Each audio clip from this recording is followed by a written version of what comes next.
Thank you all for joining us once again, and I would like to begin my introduction now of Professor Christian Laes by thanking him for accepting to address this conference this morning. Professor Laes currently lectures at the University of Manchester, but has been guest lecturer and visiting professor at numerous other institutions, among them the Universities of Coimbra, Vilnius, Fribourg, and many others. He is especially interested in the study of the social and cultural history of Roman and late antiquity, paying particular attention to the human life course, childhood, youth, family, sexuality, and disabilities. The professor is also passionate about the didactics of Latin and ancient Greek, including at beginner's level. And in the last years, he has been particularly involved in the study of disability history, a focus of study which has resulted in the website Disability History and the Ancient World, which I will be linking in the chat afterwards, as well as a monograph, an edited book volume, and several articles on the topic, which themselves form part of a massive list of monographs, essays, and academic articles authored by the professor.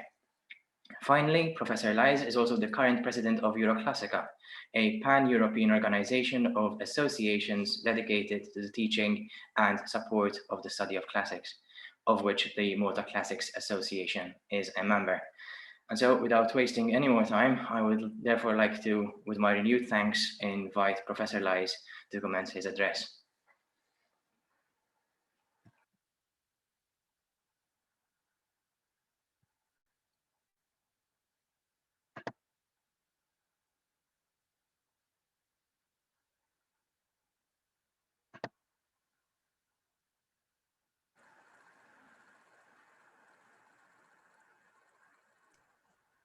Okay, did you hear me?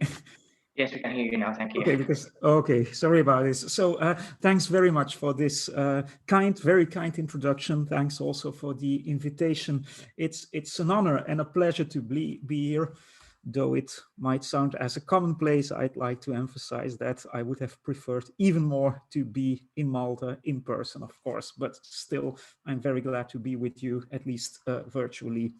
I'm going to tell you something about children, disabled children in antiquity, and this will be a plea for what I've often called relevant classics. So I really want to show how these ancient texts can really talk to people of nowadays too. And for this, I will mainly use text fragments, so I will constantly switch screens, but I'd like to start just with this beautiful, I guess, Greek vase, where you see a man just sitting on a pyre, waiting to be burned alive. And somebody is already putting the fire on the pyre and he's just waiting, but something will happen, a miracle will happen.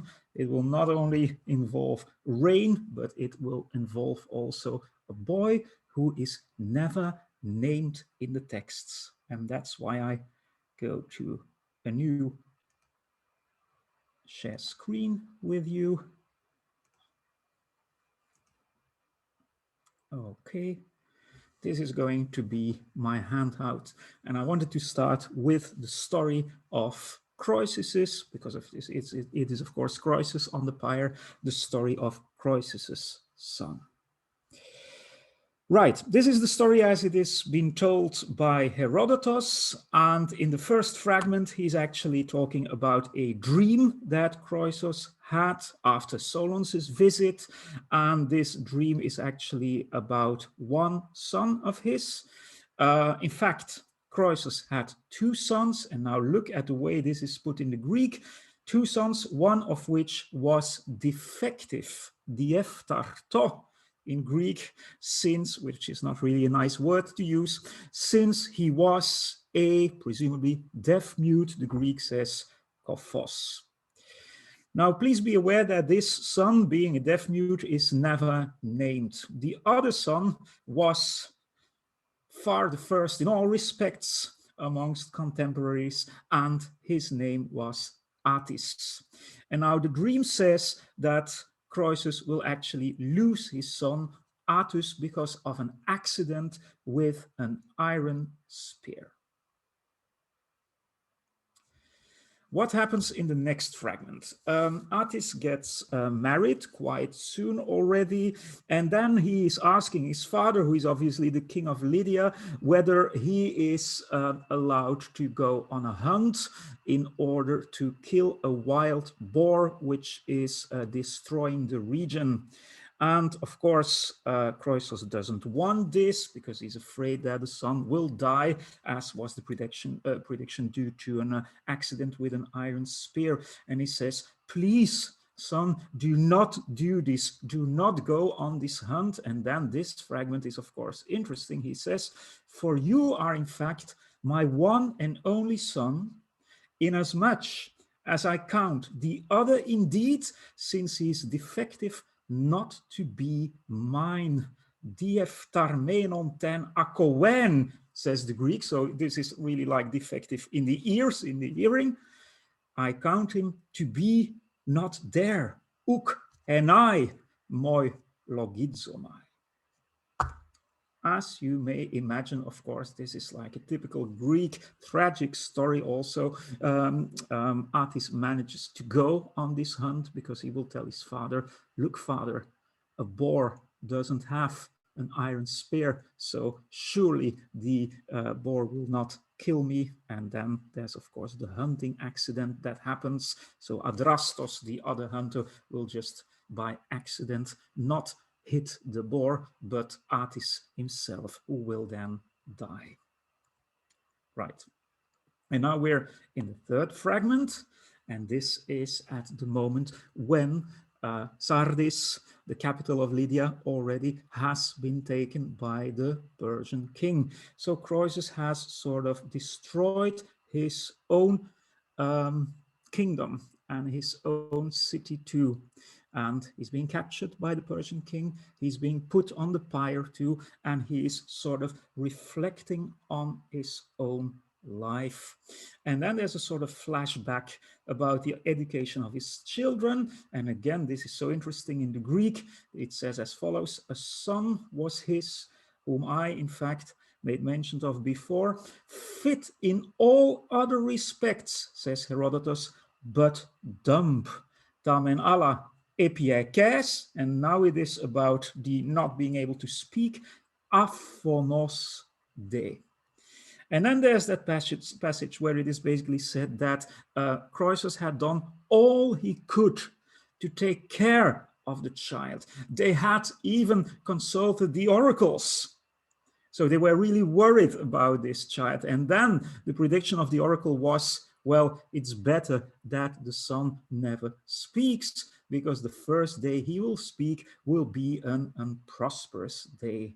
Now, what happens at the moment, of course, that a person is trying to strike and kill, also to strike and kill Croesus?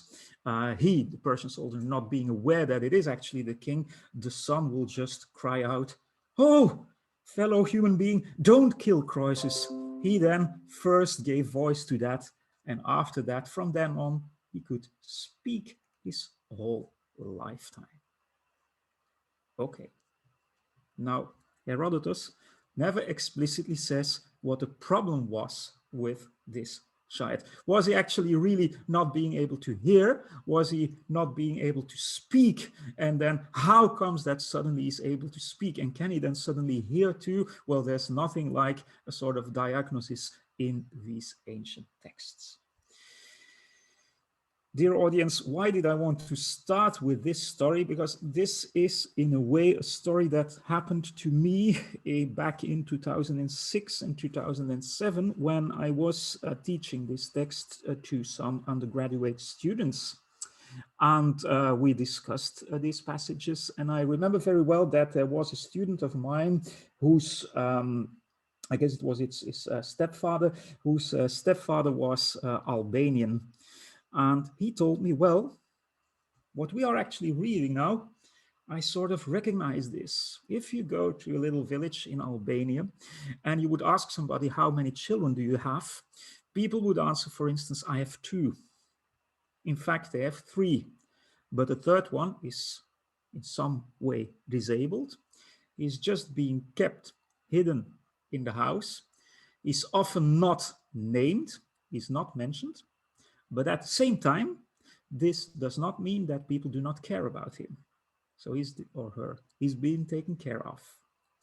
And this is sort of same mechanism you find here in this text by Herodotus. I thought, well, this is interesting. And so back in 2006, 2007 also, I started looking at other stories about disabled children, and I found some. This is a very interesting one, late 4th century CE, of course, by Ammianus Marcellinus, where mention is being made of the Maosa Malcha boy. This is about the Emperor Julian, having a military expedition in Mesopotamia and Persia. And after the city of Meosa Malcha has been taken, his only booty is a boy. A boy who seems to be very precious also on slave markets. Why? Because he couldn't speak, but he was perfectly capable of making himself clear just by using refined gestures. So he had a kind of what we would call really language by gestures. And this was so remarkable that Julian only wanted to have this boy as his booty. Interesting story again. And now we go to the 5th century to a theologian called Didimus the Blind. According to Greek historian Sozomenos, Didymus actually became blind at the age of 4. Before, he managed to learn to read and write.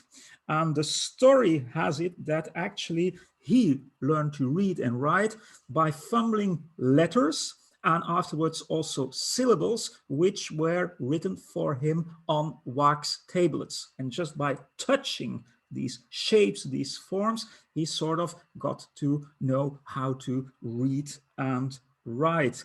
This is one story. And so, of course, Didymus the Blind became like one of the great theologians, one of the great intellectuals of his time.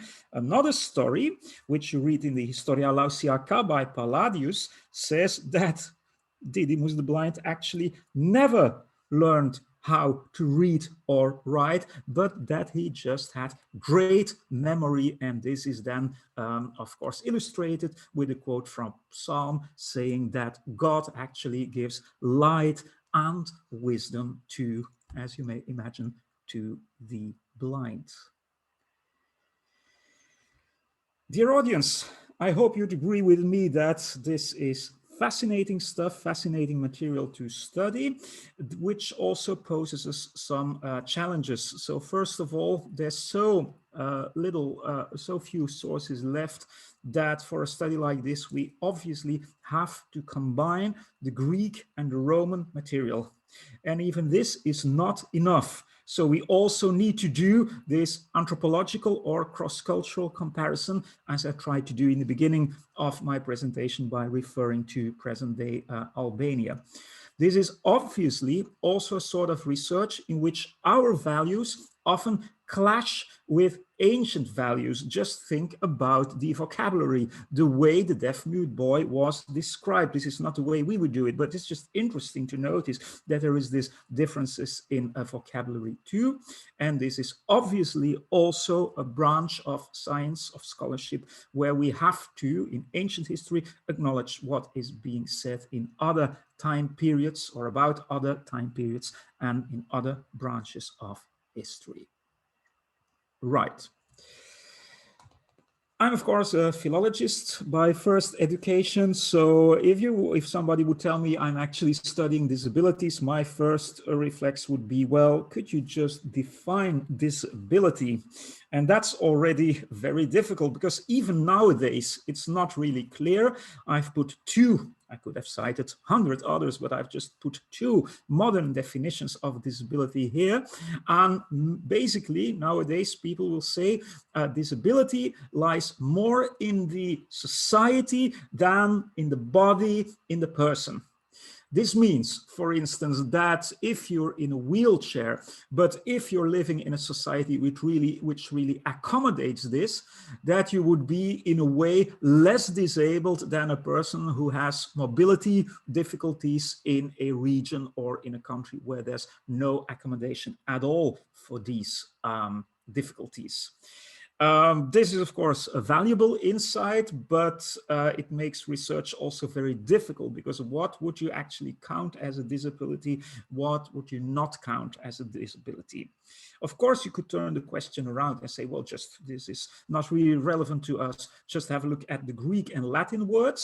And there, one of the big problems would be that there is not really a word that matches our disability or handicap. Of course, you can cite like more than 10 words in Greek and Latin meaning things like weak, infirm, feeble. There's of course many words to denote difficulties with seeing, with hearing, with speaking, and so on and so on. So while one can say that there are words for what we would call specific handicaps, there's no real umbrella term as a disability or handicap is in our languages. So this makes it difficult too.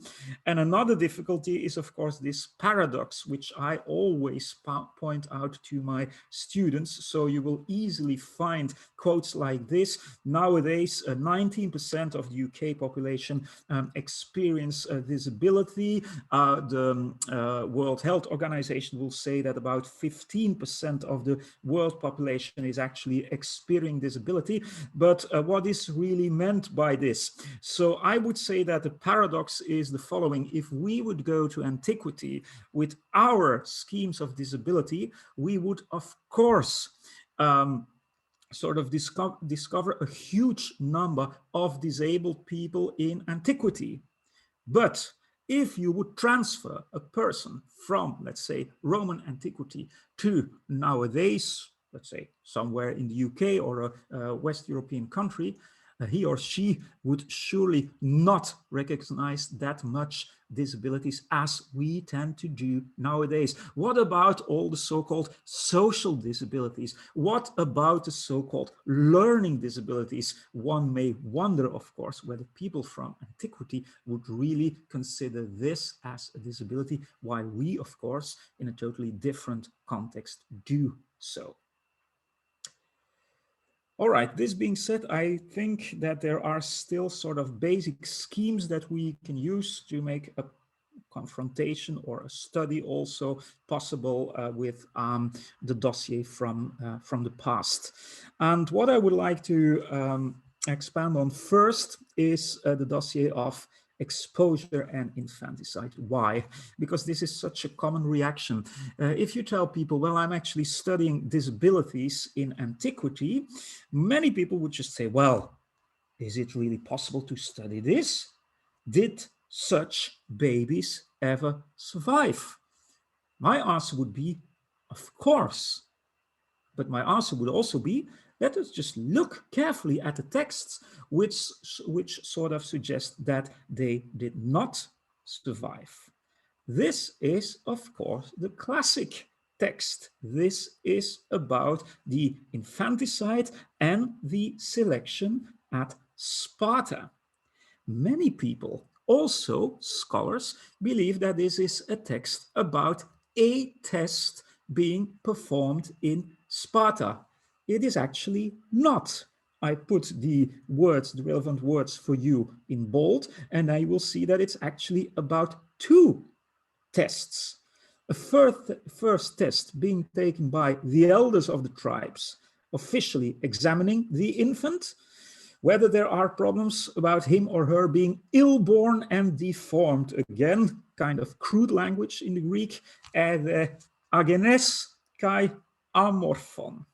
And then the text also mentions a second test, which would be taken by women who used to bath their newborns, not with water, but with wine. And it is explained why this is the case.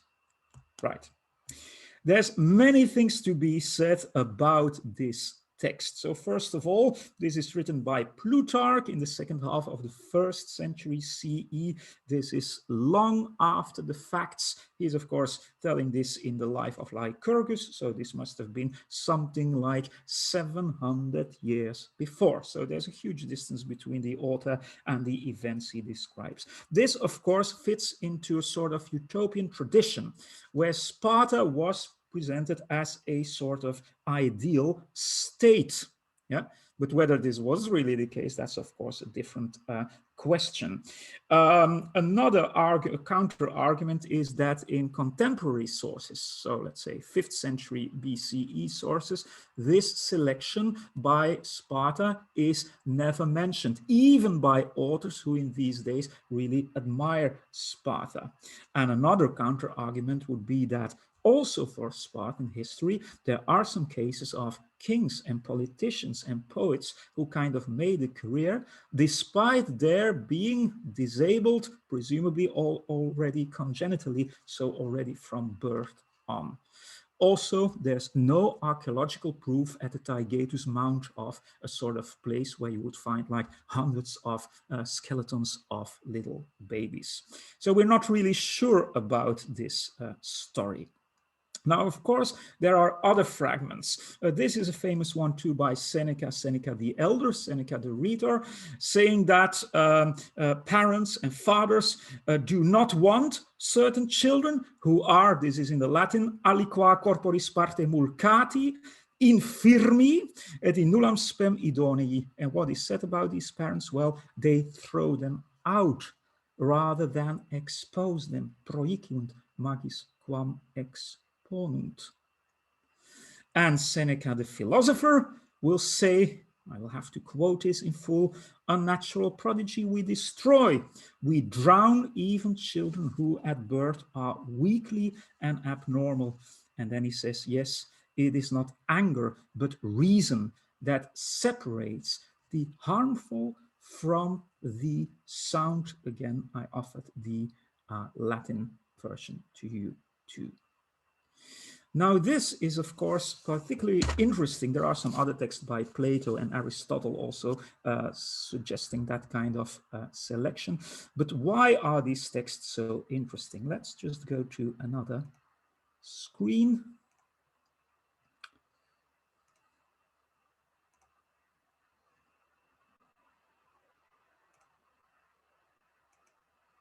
This brings us here. The idea of ancient society as a society which in art mainly has these perfect bodies, as you can see it in classical sculpture. Some people got really interested in this. People like in the 30s, Adolf Hitler. It is known, very much known, that Hitler sort of supposed that at least the Dorian race, so the Doric Greeks, that they actually had sort of genealogical connections with the Aryan race too. And so Hitler was a kind of admirer of this classical sculpture with these ideal bodies. And if you think about propaganda like this, so will it be. So wird es ende. So wird es kommen. This will be the future when, I just quote, of course, when people of less value would have 4 children and people of higher value would have 2 children. So the idea of degeneration. And this is fascinating. The text we just dealt with are texts that have been studied intensively by Nazi scholars in the 30s of the 20th century, and which have been studied intensively also later on in the 50s by classicists saying, well, you cannot ever use these texts to sort of propagate and defend eugenetics. Well, of course you cannot, because there wasn't even a concept of biological race in antiquity. But still, it's interesting, of course, that people sort of use these texts and, let this be clear, abuse these texts just to make their dossier and to make their point. This has happened several times in the history of classics.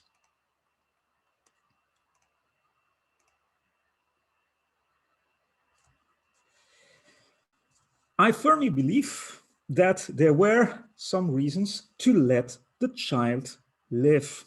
I will just quote you some possible reasons. What if parents had been longing for a child for a long time? Finally, it's there. It doesn't seem to be the perfect one, but at least it's a child that survives. Why not keep it?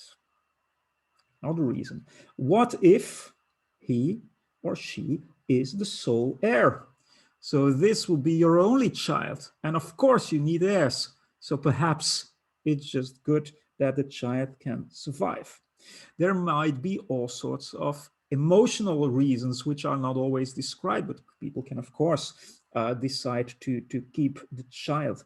There might be other medical expectations too. Please remember that the more you know, the more difficult decisions get. We know already from the womb what sort of problems there might be with the infant, with the child, with the fetus. Of course, people did not know that. So they might expect that they could grow out of some disabilities. And also, very important to notice, there are many disabilities that do not appear right from birth on. For instance, blindness. Even nowadays, people somehow realize after some months that a child is totally blind. You don't always see it just from the very first beginning. And there, anthropologists will say, once you have had this child for, let's say, a year or 6 or 7 months, it's very, very difficult to afterwards get rid of it. So this is a thing which is called pedicide, contrary to infanticide, and that seems to be in the anthropological record very rare. So let's just face the facts and let's just be very realistic. I'm sure, though we have no numbers about this, I'm sure that many children, infants who were born kind of infirm, weak, that they just did not survive. We see this also in developing countries nowadays. People will say, well, we just can't afford this. We can't have a child like this, or they just do not survive because there's no medical aid or help for them. This being said, there were also children, disabled children, that survived the so-called survival of the weakest. There's of course evidence for this, which I will explain now in the further paragraphs, and just think about famous persons in history like the Emperor Claudius. It was already apparent from early childhood that there were problems, medical problems here, but despite this, he made it into emperor of the Roman Empire. Okay. It might be nice, I guess, to look at some concrete literary evidence of what the French historian of mentalities, Michel Vauvel, has called his ground floor of the house of the history of mentalities. So that is actually daily life. Just some things you can think about. What about a child being congenitally blind? Anthropologists will tell you that for a great majority of people in ancient society, the problem would not be that big. Why not? Because like 80% of the people lived on the countryside in villages.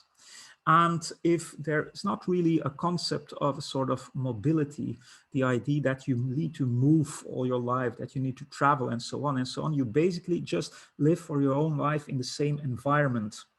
Well, if this environment doesn't change, it means that as a child, also as a blind child, after a certain period, you sort of manage to cope like a person who sees. You know where everything is, you know how to go to the field, you know how to deal with an animal, you know in the house where the utensils are, and so on and so on. So the more stable the environment, the easier it gets, even when you're not able to see. This is an interesting thing to think about. Also for not being able to speak or not being able to hear. So first of all, it needs to be said that there wasn't really an ancient concept of what we would call deaf muteness. So it seems that not all authors always sort of saw the link between not being able to hear and therefore not being able to acquire speech. There are some interesting cases here. My favorite is Quintus Pedius. who actually was related to Julia, so Julius Caesar's sister, and to Julius Caesar himself, who was working at court in the first decades of the 1st century CE, who never managed to speak, but who, according to Pliny the Elder, became one of the famous painters of his time. And so there's articles about also the 16th and the 17th century so-called deaf-mute painters. Daniel Gorevich has written about this. Interesting. I would not agree for 100% here, because not one text really says that Quintus Pedius was not able to hear. It only says that he was not able to speak. Might have been other reasons there too, but still he became like a famous painter. If you go to late antiquity, then there are some striking cases with Saint Augustine. Saint Augustine describes a beautiful, handsome young man from Milan who was not able neither to hear nor to speak. And he also describes a family of 2 healthy and beautiful parents having 4 children, and the 4 children were not able to hear neither to speak. Now, why is Saint Augustine so interesting in these dossiers? Of course, he is so interested in these dossiers because, of course, he wants to know about how can these people who do not hear, how can they actually acquire faith? Because it is said, of course, fides ex auditu, by hearing. So how can you sort of be initiated into faith when you're not able to hear?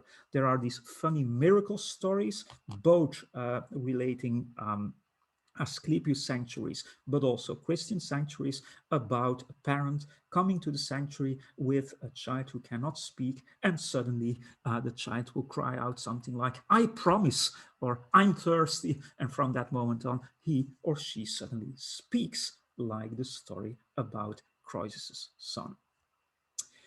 Mobility impairments.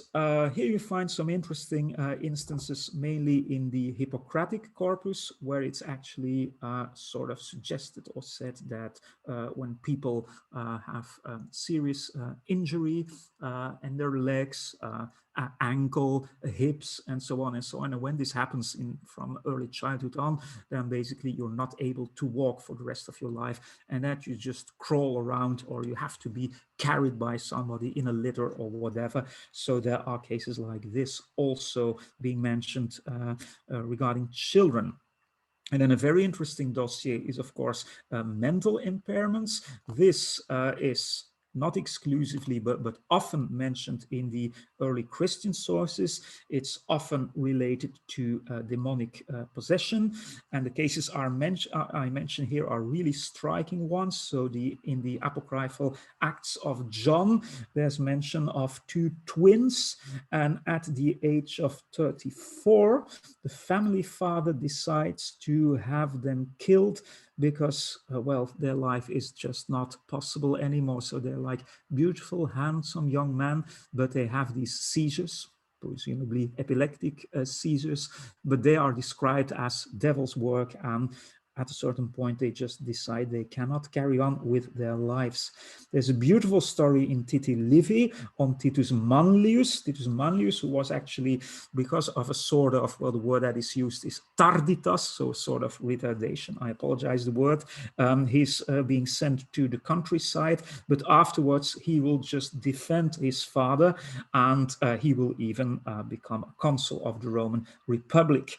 Another remarkable instance is young Bradua, which brings us to the beginning of the 2nd century CE, and it is said that he never managed to learn how to read and write, and therefore his father, Herodes Atticus, just decided to buy 24 slaves. Each slave represented 1 letter of the Greek alphabet, and just by playing with these slaves and putting them in the right order, the kid finally managed to learn how to read and write, but also he would have a great career afterwards. So we're not sure whether he was what we would call nowadays a dyslectic. The Emperor Claudius, dear audience, could be the subject of a totally different presentation, and a presentation of at least 1 hour, but for him it is sure that his family members already despised him from the very early beginnings on, but that he still managed to have this career, not only in scholarship, but also sort of political career. And you know, of course, what happened to him later on when he became an emperor. I will immediately and as a conclusion show you some other pictures, illustrations again, but I want to move on to the first floor, which is the level of mentalities. I would like to point out 4 attitudes which basically existed. First is the attitude of fear or dread. So there is that constant idea that seeing a disabled person could cause bad luck, which is sort of related to also the belief in the evil eye, which goes really up to, well, I would say nowadays in many Balkan countries. Another attitude you find surely in early Christian sources is that the disability is a sort of consequence of parental faults or sins. There's a very peculiar discourse which you find in the south of Gaul in the 4th and 5th century, sort of emphasizing that when you have sex on Sundays or sex on holy days, there's the possibility of the child being disabled. The other attitude is what I would call pity. This is already a thing you will find with Aristotle. He sort of describes the sort of feeling you have when you see these people, these beggars or these disformed people, and you thinking, well, what if I would be in this case? So it already starts with Aristotle, but you also find it in late antiquity with John Chrysostom. It's often in discourses and texts on ancient beggars where disabilities are mentioned too. Then another remarkable attitude is this attitude of fascination. So one of the words to possibly describe disability in antiquity is monstrum. But a monstrum basically is a thing that needs to be shown because it's so remarkable. Yeah? While a morion, again, I apologize for the language. So in antiquity, morio is somebody who sort of has mental or intellectual problems, or who sort of reveals what they call funny but also silly behavior. And we know about slave markets, and we know also about certain fashions where these slaves, moriones slaves, were sort of becoming very popular. And then a 4th attitude, which runs counter, of course, our attitudes of political correctness, is the idea of mockery and disdain. So already Cicero will says that in a certain measure, of course, it's a good idea just to laugh about sort of physical defects of your political opponent. So this is a thing that can easily be done. Some years ago, I had a student who made his PhD just about the concept of deformitas, deformity with Marshall. So with Marshall, you will really find hundreds of epigrams who are basically, which are basically deriding people with physical or also mental defects. If you read the apocryphal Acts of Philip, of Philippus, it's there again. It's about a young girl and she's being mocked, presumably because she had a kind of stroke, kind of seizure in her early infancy years. And throughout antiquity, you also find the idea of throwing stones at the disabled, which might be connected also with that attitude regarding the evil eye that I already mentioned. Okay, before I come to a conclusion, I'd just like to say something about the 2nd floor of Wawel's house. This is theology and philosophy.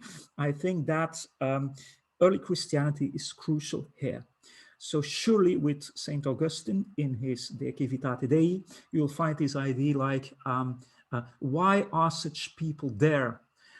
It is not, this will be Augustine's basic thought, it's not about us humans to judge about this. They must somehow fit into God's plan with the world. We're all children of God. So these are things that are explicitly being said by Saint Augustine.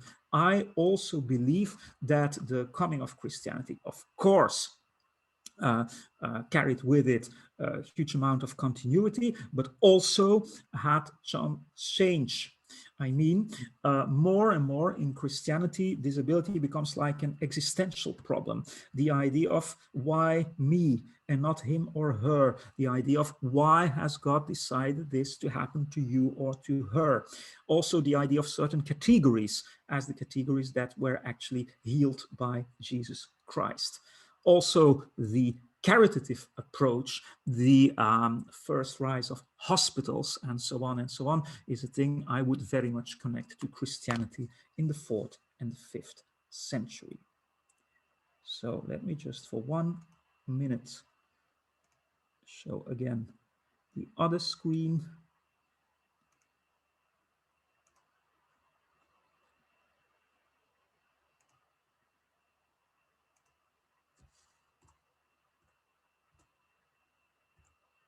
So these are just some images, mainly from Hellenistic sculpture, that sort of illustrate also these attitudes of fascination that people had with all sorts of deformities. You can easily see for yourself what sort of things are going on here. So this is all Hellenistic or Roman art.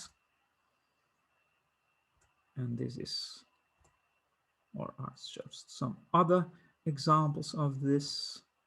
Also here, so old age, all these things, sort of deformities of the chest with a head, which reminds a philosopher or Hadrian.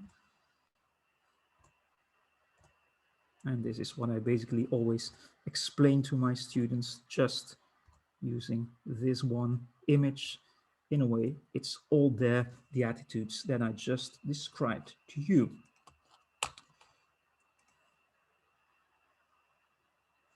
I will just stop this. Just 1 second, sorry.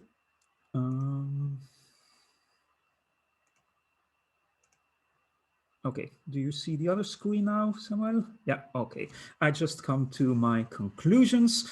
So I think there's still a lot of things to do for disability studies in Antiquity. And if you would ever feel invited or welcome to study this, there are 3 things you need to take into account. First of all, you just have to deal with this frustration that you will always work with a term which is kind of inadequate, disability, just to cover the way people in Antiquity looked at it. You always need to feel welcome also to study Christian sources as being an essential part of the study of Antiquity and late Antiquity. I really believe that there's many things to discover here. So for this period, late Antiquity, early Middle Ages, where you get all these miracle stories also about disabled people and the saints sort of performing the miracles Jesus Christ did. And if you would ever like to study this, you should also be prepared to become like a sort of anthropologist. And you really need to take into account what cross-cultural research tells us, and sometimes need to take into account that some things are just not said in Antiquity, but that there must have been there. So the famous or the infamous argumentum e silentio. Some of my articles about the topic indeed have silence in it, and I think it would be in the title, and I think it would be a good idea just to conclude this lecture with a bit of self-promotion, for which I apologize. But as Samuel already said, so the website to go to is our Disability in the Ancient World, which I run together with my PhD student in Manchester, Lisa Brunet. This has a bibliography, which I regularly update, and it has now already more than 600 titles. If you would ever find new titles which are not in there, please send it to me. And these basically are the books that I managed to publish since 2013 on regarding this fascinating topic. I would just like to thank you for your attention, and thanks again, of course, for the invitation.